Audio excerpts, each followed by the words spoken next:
Commander Li Huan adjusted his uniform one last time as the massive doors to the Galactic Council chamber slid open with a deep rumble.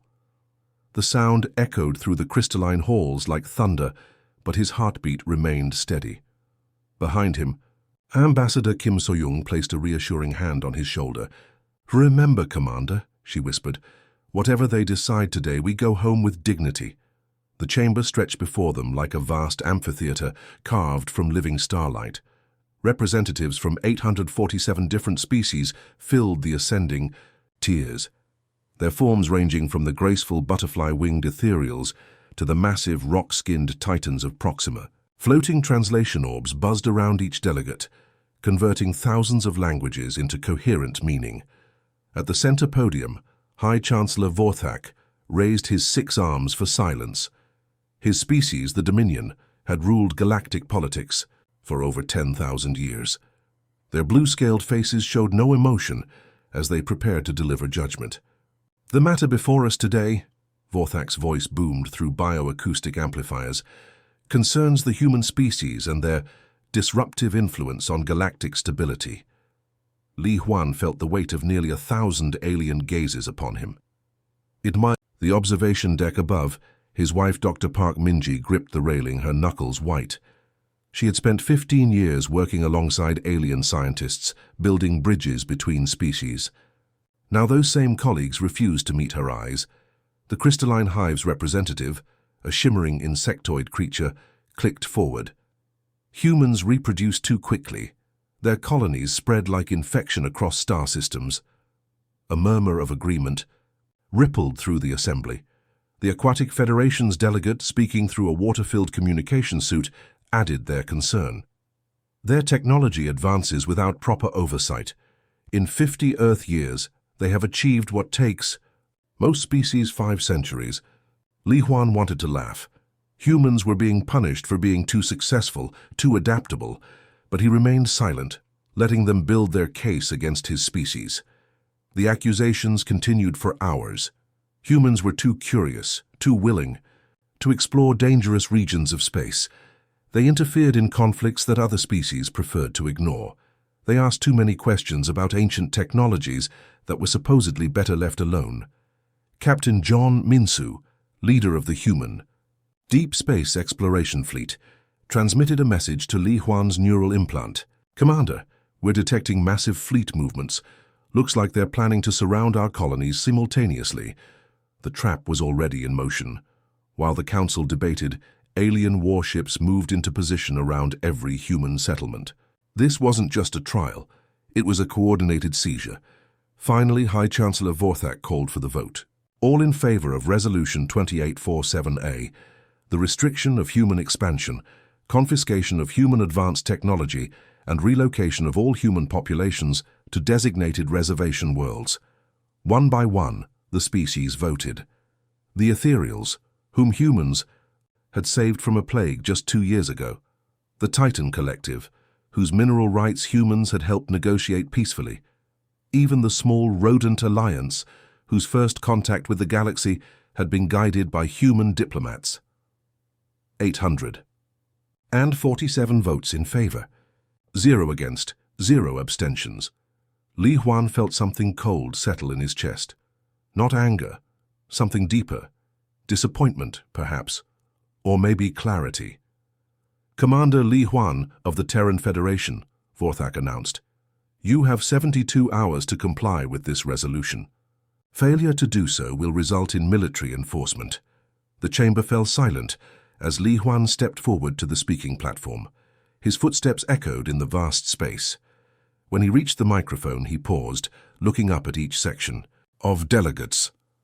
Honored representatives," he began, his voice calm and measured. "For 30 years, humanity has sought partnership with your species.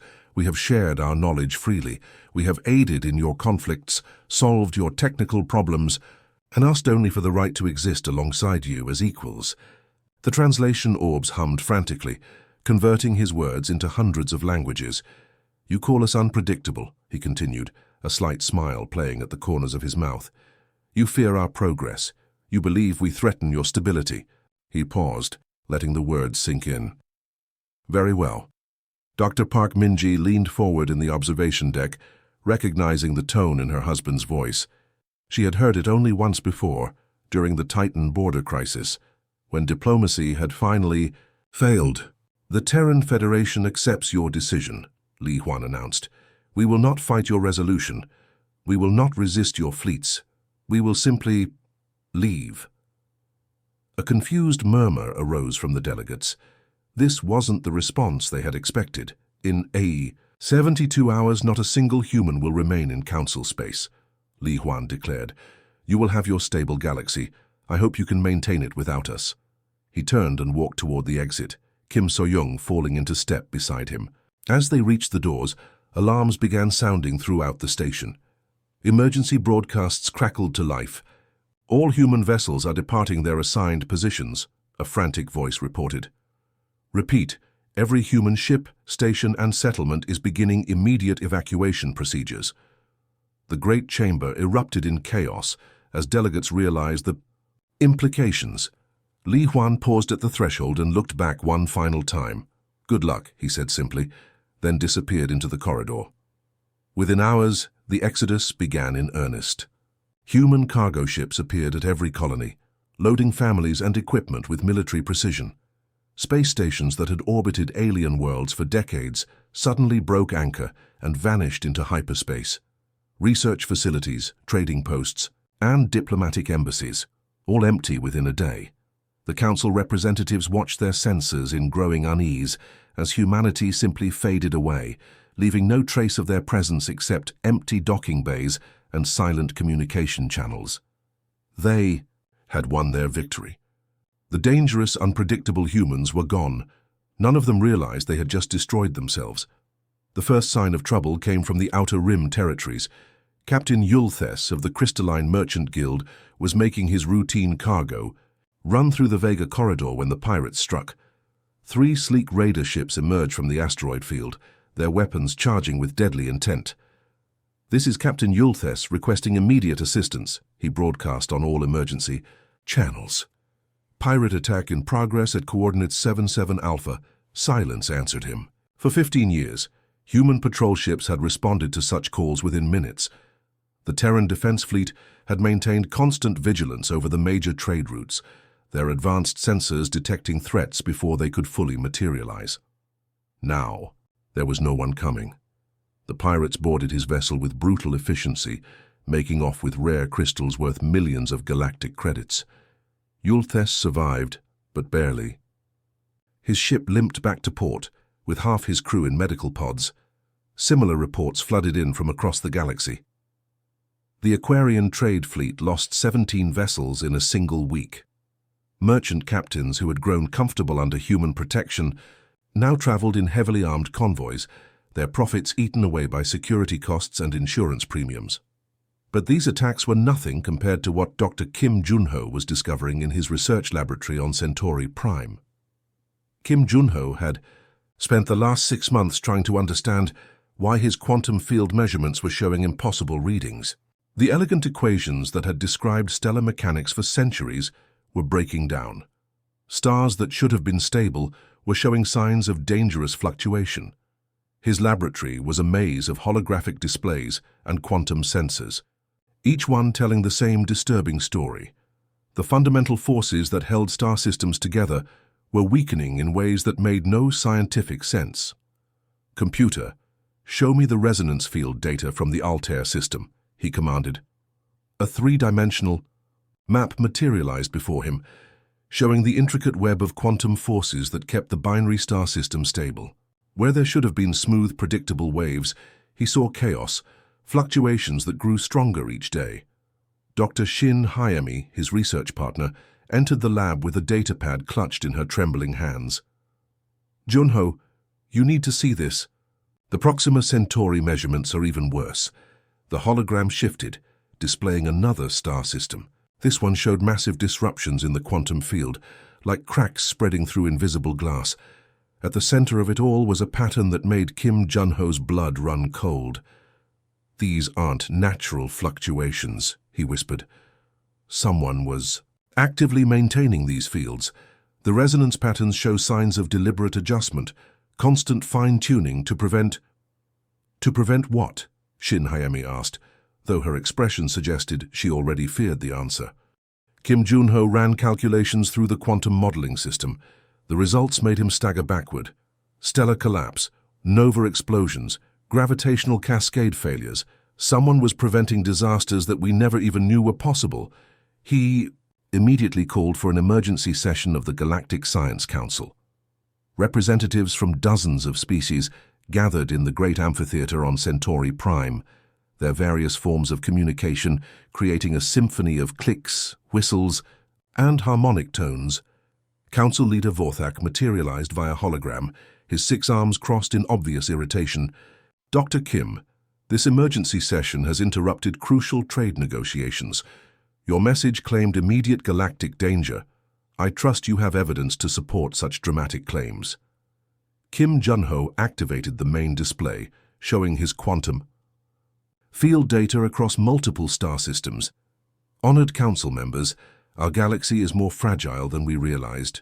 These measurements show that quantum resonance fields throughout our spiral arm are collapsing. Without immediate intervention, we face stellar instabilities that could cascade across hundreds of systems. The ethereal representative, her butterfly wings shimmering with concern, spoke first. Dr. Kim, these fields have been stable for millions of years. What could possibly cause such sudden change? That's just it, Kim Junho replied, highlighting specific data points.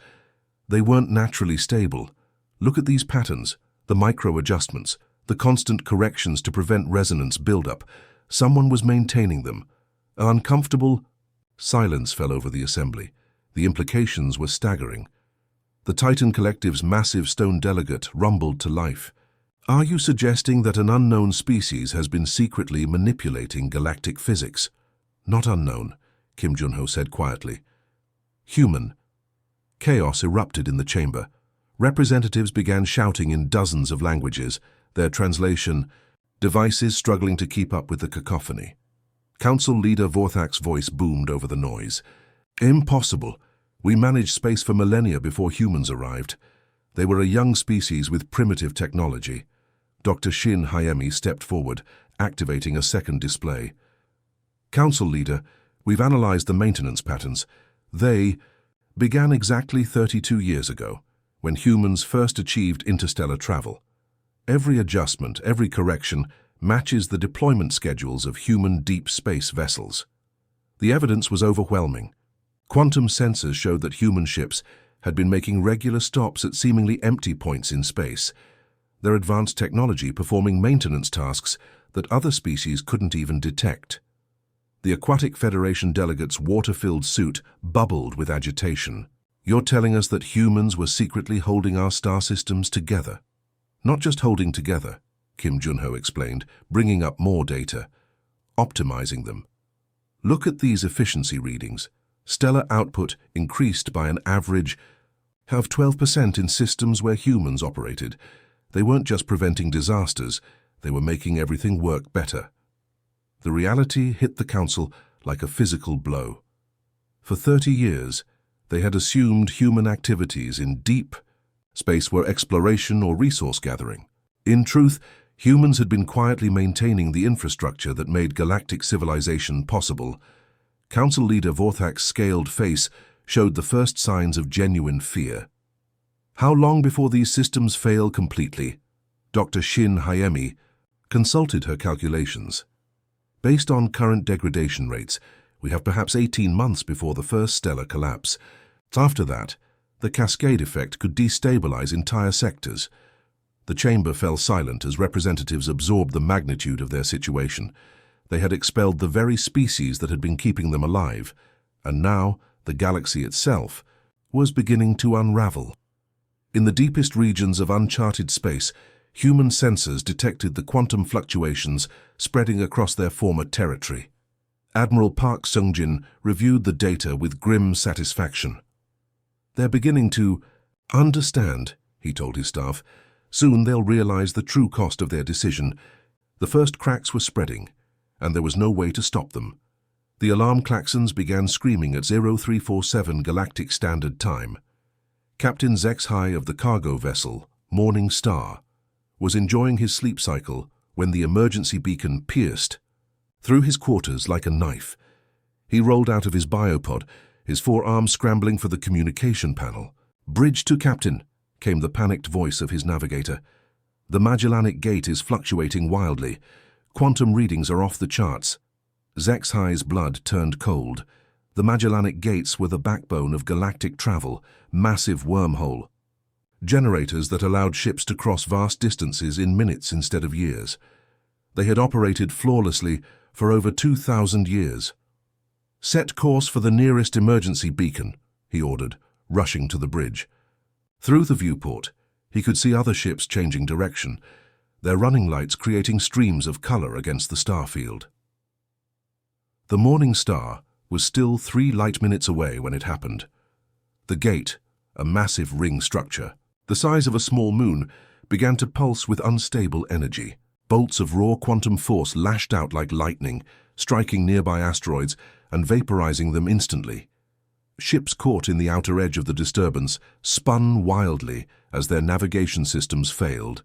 Then, with a sound that somehow carried through the vacuum of space, the gate collapsed. The wormhole that had connected the Rigel system to the galactic core for millennia simply ceased to exist. The massive ring structure, now nothing more than dead metal, began tumbling through space. "Like cosmic debris." "By the ancient stars," whispered Navigator Yithka, her crystalline skin flickering with fear patterns. How many ships were in transit?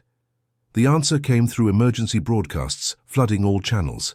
17 cargo vessels, 3 passenger. Liners and a diplomatic envoy had been traveling through the wormhole when it collapsed. They were now stranded in the void between galaxies, their location unknown, their fate sealed. But the Rigel Gate was just the beginning. On the garden world of Thessia Prime, engineer Yun Sora was working the night shift at the planetary atmospheric control center when the first gravity generator failed.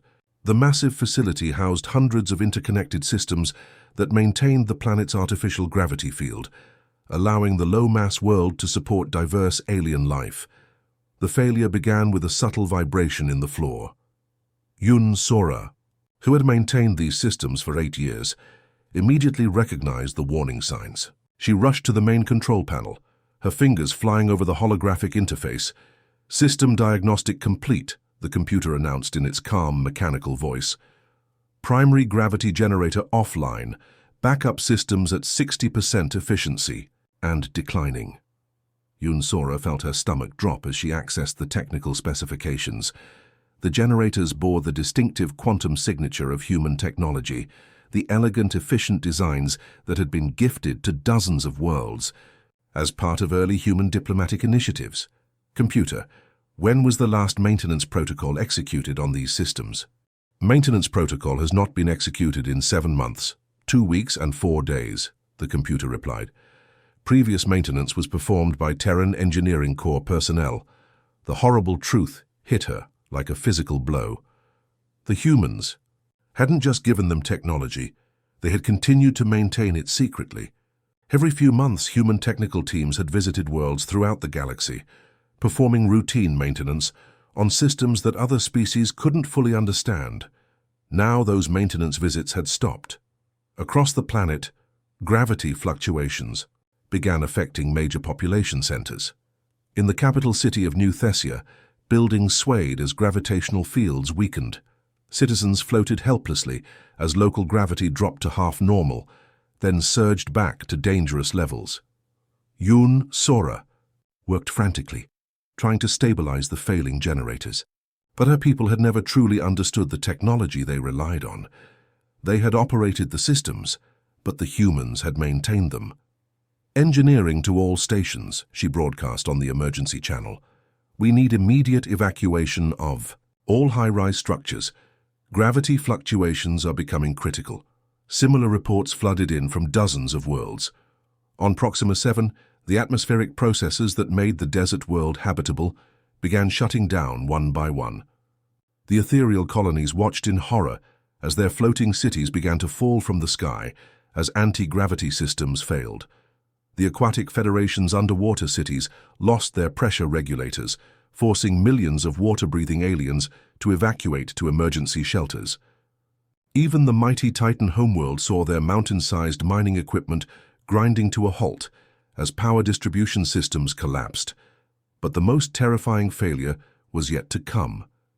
Deep in the galactic core, the Hyperspace Monitoring Station detected massive distortions in the fabric of space itself. The hyperspace lanes, the invisible highways that allowed faster-than-light travel, were becoming unstable.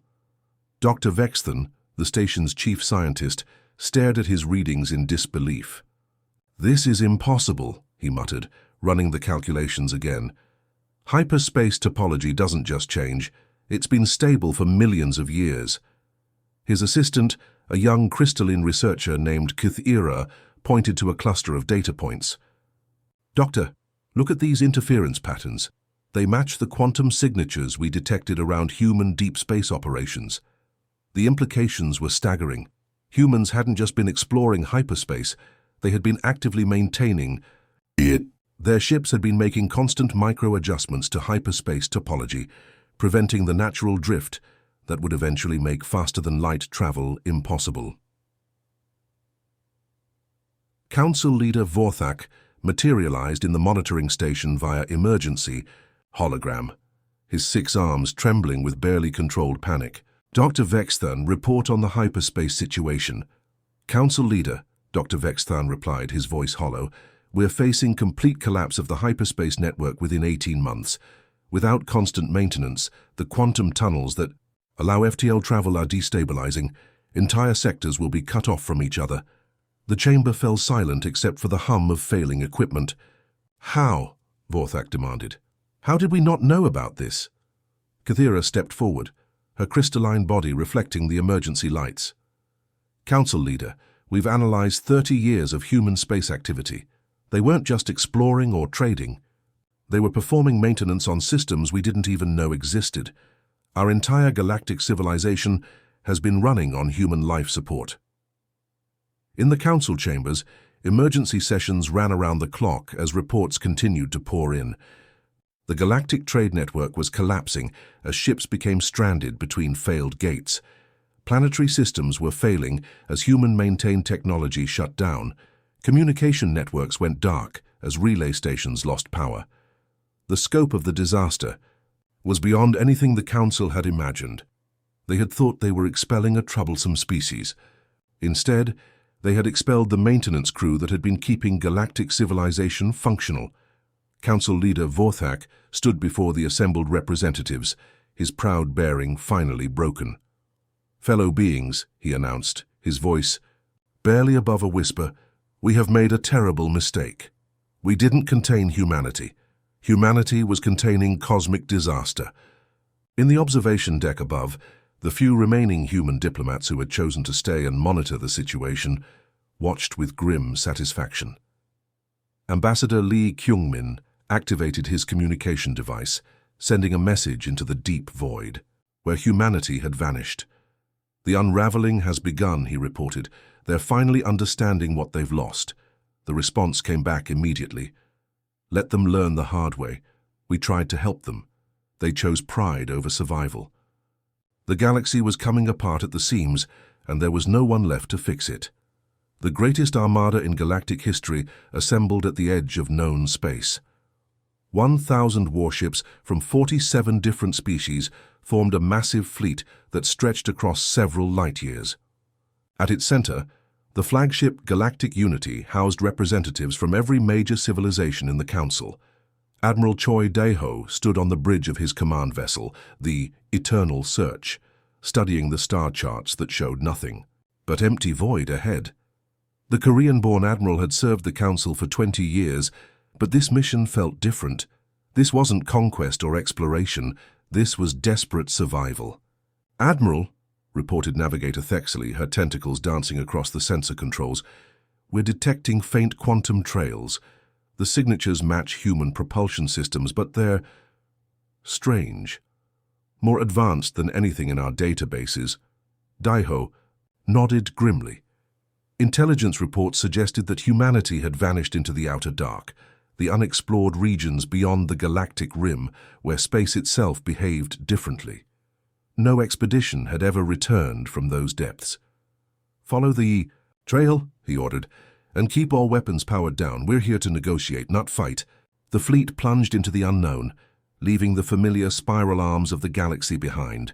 Here, stars were scattered and dim, their light swallowed by vast clouds of dark matter.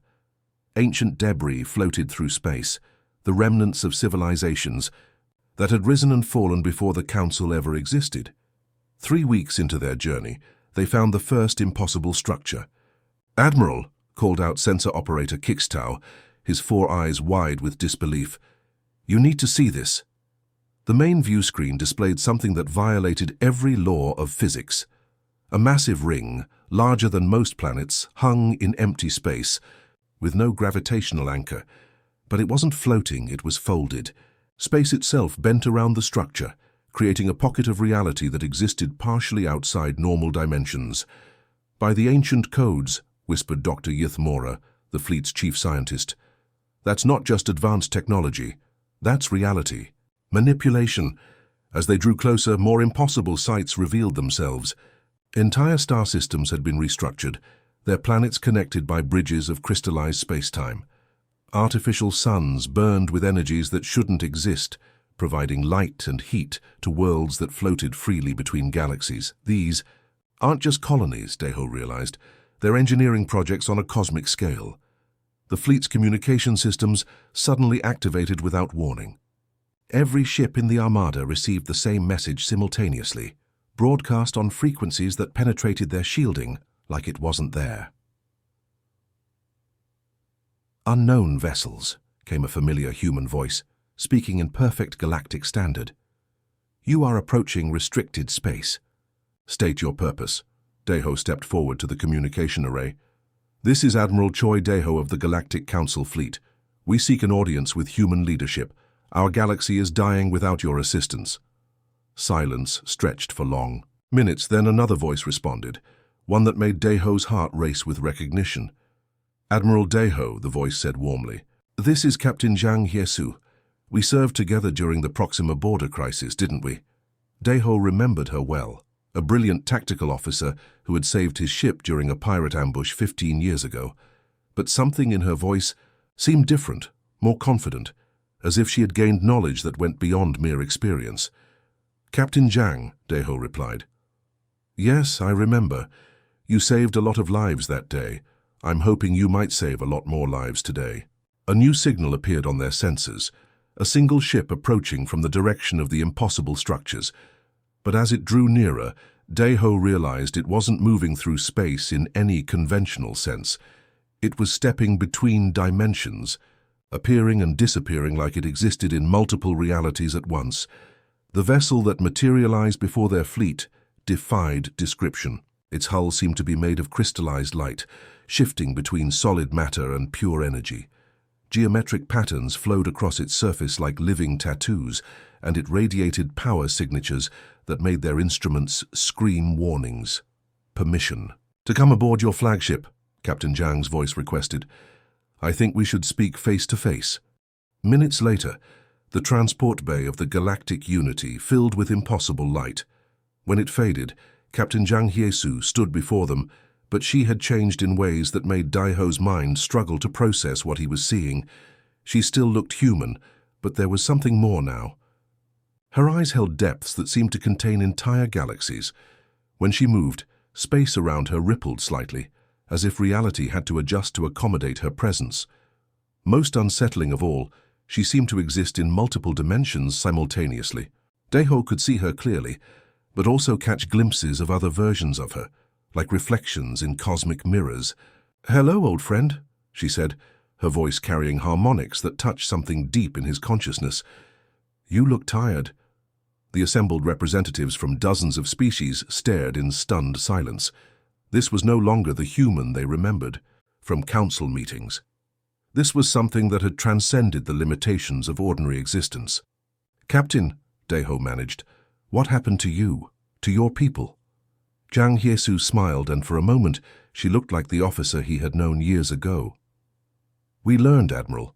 When you cast us out, we had to adapt or die, so we chose a third option. We evolved. She gestured, and holographic displays filled the air around them, showing the impossible structures they had witnessed. We discovered that the universe is far more flexible than anyone imagined. Space, time, matter, energy, these aren't fixed laws, they're suggestions. And once you understand that, you can begin to really build. Council leader Vorthak stepped forward, his 6 arms spread in supplication. Captain Zhang, our galaxy is collapsing. The systems you maintained are failing. Billions will die if you don't help us. For a long moment, Zhang Hiesu studied the alien leader with those impossible eyes. When she spoke, her voice carried the weight of cosmic authority. You voted us out, she said simply. 847 to 0. You wanted us gone, so we left. You wanted to manage your galaxy without us, so we let you try. Please, begged Dr. Yithmora. We were wrong. We understand that now. But innocent beings are suffering for our mistakes. Captain Zhang's expression softened slightly. I know. We've been monitoring the collapse. We feel every star that dies, every world that loses its life support. But you made your choice, and choices have consequences. She turned to face the viewport, looking out at the assembled fleet. You brought weapons to ask for help. You came here with warships to beg for mercy. Do you see the contradiction? Admiral Deho felt shame burn in his chest. The fleet was a precaution. We didn't know what we'd find. You found us, Zhang Hiesu replied, and now you need to decide what comes next. You can return to your dying galaxy and face the consequences of your actions. Or, she paused, letting the word hang in the air like a challenge. Or what? Vorthak demanded. Captain Zhang Hiesu turned back to face them, and for a moment they glimpsed the true scope of what humanity had become. Behind her human form, cosmic forces swirled like galaxies being born. Or you can learn to ask properly, she said. But first, you need to go home and face what you've done. When you're ready to truly change, we'll know. The light in the transport bay began to intensify. This conversation is over, she announced. Do not return unless you come seeking partnership, not salvation. As the impossible light faded, Captain Zhang Hiesu vanished, leaving only empty air and the lingering scent of ozone. The great fleet turned back toward their dying galaxy, carrying with them the knowledge that humanity had become something beyond their understanding, and that salvation would come only on human terms. The first star to die was Altair Prime, a golden sun that had warmed 3 inhabited worlds for over 6 billion years. The explosion came without warning, turning night into day across 17 neighboring systems. The shockwave vaporized 2 planets instantly and left the third a charred, lifeless rock spinning through space. On the observation deck of the emergency command station orbiting Centauri Prime, Councillor Hexen watched the thermal readings with growing horror. His scaled hands trembled as he processed the data. This wasn't just stellar collapse, this was the beginning of a cascade that would consume everything. Sir, reported his aide, a young crystalline named Yithka, we're receiving distress calls from 47 systems. The Vega Collective reports that their binary stars are showing critical instability. The Proxima Federation is evacuating their outer colonies. Hexen closed his 4 eyes in despair. For months, they had watched the galaxy slowly unravel as human maintained. Systems failed one by one. But now the failures were accelerating, feeding off each other in a chain reaction that no one could stop. In the depths of space, ancient machines the size of small moons began shutting down.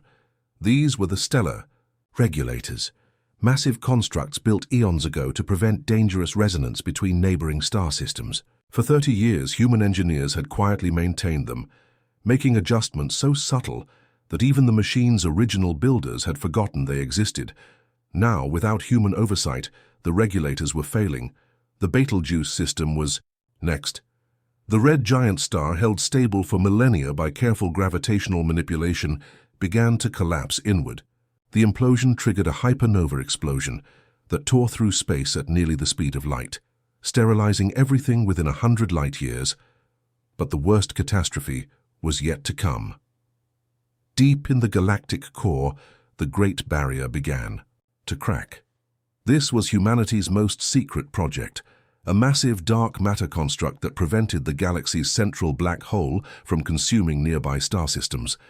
The barrier had been built over decades using technology that other species couldn't even detect, let alone understand. Dr. Shin Hayemi stood in her laboratory on the last functioning research station, watching the readings with scientific fascination and personal terror. The dark matter web that held their galaxy together was unraveling like cosmic string. "Computer," she said quietly, "project the cascade effect if the Great Barrier fails completely." The holographic display showed their spiral galaxy as a beautiful arrangement of stars and nebulae. Then the simulation began. The central black hole's gravitational influence spread outward like a cancer, destabilizing star systems in an expanding wave of destruction. Within 50,000 years, their entire galaxy would be nothing but scattered debris orbiting a massive singularity. On what remained of the Council homeworld, Councillor Hexen prepared his final transmission. The Great Chamber, where 847 species had once debated galactic policy, was now a ruin. Half the planet's atmosphere had been stripped away when a nearby star went nova, and emergency shelters housed the few million survivors. Hexen activated the long-range communications array, knowing this would likely be his last official act. The message would take months to reach the outer systems, but he had to try. "To all surviving worlds and colonies," he began, his voice heavy with exhaustion and regret. "This is Councillor Hexen of the Galactic Council, broadcasting from the ruins of our civilization." He paused, looking around at the devastation that surrounded him. Emergency lights flickered in the damaged chamber, and the constant hum of failing life support systems provided a grim backdrop to his words. "We have received humanity's final message," he continued. "I will read it in full so that future generations might understand our folly." The transmission had arrived via quantum burst, carried by technologies that defied current understanding. It was brief, clinical, and devastating in its simplicity. "To the former Galactic Council," Hexen read aloud, "we were your maintenance crew. For 30 years, we prevented disasters you couldn't imagine. We stabilized your stars, maintained your hyperspace lanes, and held your galaxy together with technologies you never bothered to understand. Your pride has destroyed you all. We offered partnership. You chose extinction. The consequences are yours to face." The message was signed by the Terran Exodus Command, but Hexen knew it represented the will of an entire species that had transcended beyond their understanding. In the dimensional fortress that existed between realities, Dr. Lim Seojun watched the cascade of destruction through sensors that peered across space and time. Around her, teams of human engineers worked on projects that would have seemed like magic to their former galactic neighbors. They were building something new, not just colonies or cities, but entire pocket universes where the laws of physics could be rewritten from scratch. Worlds where cooperation wasn't enforced by law, but emerged naturally from the recognition that survival depended on mutual support. "Dr. Lim," called out Engineer Park Minju, "we're detecting another transmission from the old galaxy. It's directed at us." The message appeared on the quantum communication array, broadcast from the dying remnants of 100 worlds simultaneously. It was desperate, plaintive, and heartbreaking in its simplicity. "Please," the transmission begged, "we understand. Now we were wrong. Our children are dying. Our worlds are burning. We beg your forgiveness. Please help us."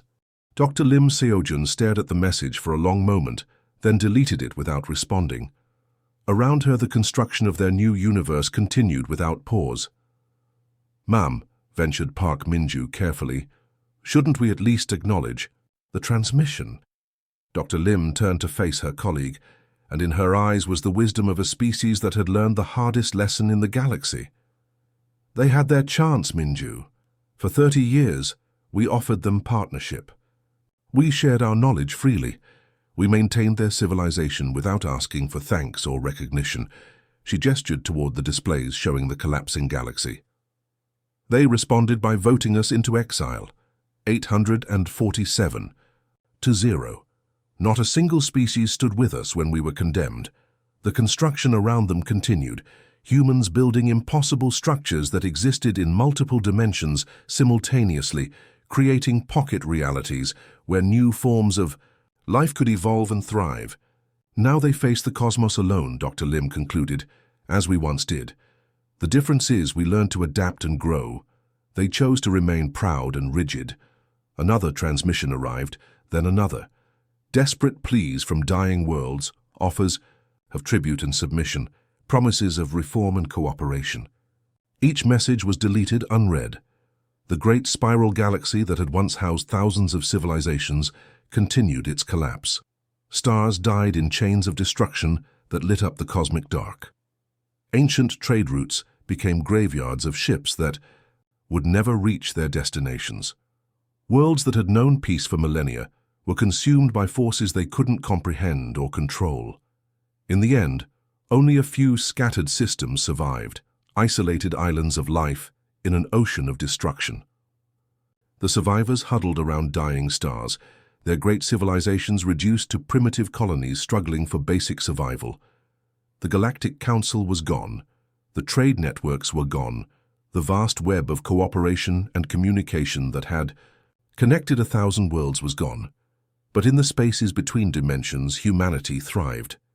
They had learned the most important lesson of all, that some bridges once burned can never be rebuilt. Sometimes the only teacher is consequence, and the only classroom is loss. The universe was vast enough for new beginnings, but only for those wise enough to choose cooperation over pride. The old galaxy burned in silence, a monument to the price of arrogance. And in that silence, humanity built tomorrow. The end.